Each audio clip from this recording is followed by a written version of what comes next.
there, Sandra here from Create in Spain. Hope you're having a good day. Today I'm doing a little video for you using shortcuts a lot, and I'm going to show you how to create shaped lines for your cards. So shaped edges, more to the point. Quite often you want to add something of interest to the front of a card and you want something other than a rectangular front. And this is how you can easily do it. So I've got a couple of printing cuts here I just copied and pasted. So these are grouped. You can see here we got grouped images.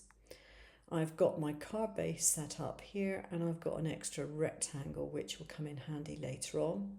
You'll soon find out why.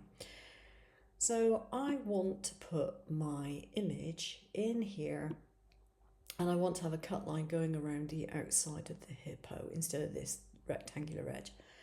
And you might think it's quite a difficult thing to do, but it isn't particularly. What you do need to make sure is that your image is correctly sized for the purpose. So you don't want to have it so that it's so wide that it goes right the way to the left here, because this is where the fold line's going to be. I have a pink fold line because I dedicate that as a pen line. The reason I do that is I use a different tool for my scoring than I do for cutting. I don't want my blade to do any scoring on the card itself. But take this one and lock it out of the way so I don't have to worry about that. So I'm going to switch off my print. But when I shift this, it is going to shift it all because it is still grouped. So I can move this up to the top of my card, which is around about right, and it's almost to the edge of the card, not quite, but that's fine. If I switch on my print again, you can see it's still in the right place because they're grouped. So make sure you get it in the right place before you do anything else. Now, because they are grouped, you want to actually ungroup them. You want to make sure that you ungroup this, because otherwise it's going to cause you kind of problems. So ungroup it. Now the image itself, unless I wanted to actually print it on the front of the card, and I probably wouldn't with this design, I can actually delete that print completely. I can get rid of it. I don't need it, and I've got my print and cut here to stick on top, so I can get rid of that. I want to make this edge here go to round about the top of the head, the center of the top of the head. And you do that quite easily by making sure over here, let's move this out of the way. When you got the card shape selected, you don't have keep proportions selected. You want to switch that off and you just want to take the width down. It will automatically do it from the right hand side. So there we go. It's not altering anything on the left. All this is exactly the same. It's not altered anything at all. And I now have my cut line to go around the outside edge here. So I will select the card shape, shift key, that line there, go to path and go to union, and I will get my cut shape put in place, all hunky-dory, ready to go.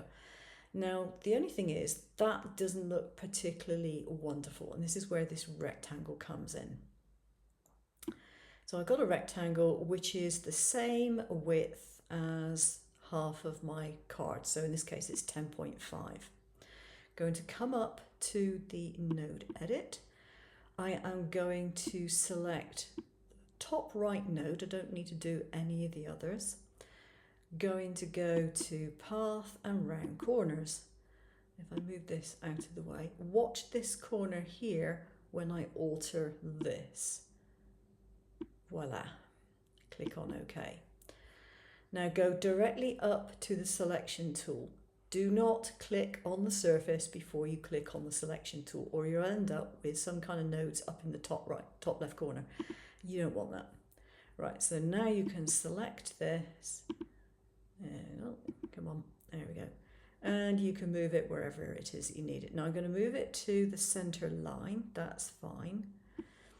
but I want it to go to the base of this card. So if I select it all, come over to the to selection bit and click on the base, and it will move it down.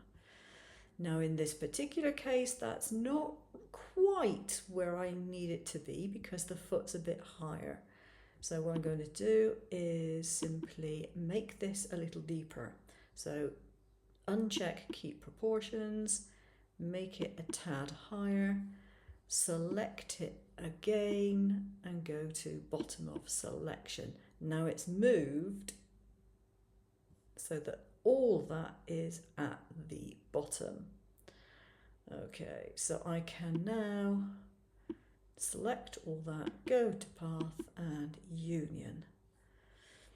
And there we have our complete cut line already. And when this is done as a print and cut, it will go over the top like so. And then you have room there to put your sentiment. You can get quite a large sentiment in there. So I think that would work quite well. So that's how you do it. If you have something that has cut lines within it, this particular one has only got a tiny little cut line there.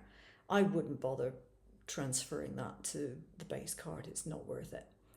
If you have something different, such as, let me find it, this leaf, for example. Now, say you wanted to put a leaf on the outside of that card and join that on, then what you would do is you would put it into place, get it where you wanted it to go, ungroup it, get the center pieces, lock them, and then you would join the outside line with your card, and then you would unlock all the inside cut holes and they would be where you wanted them to be.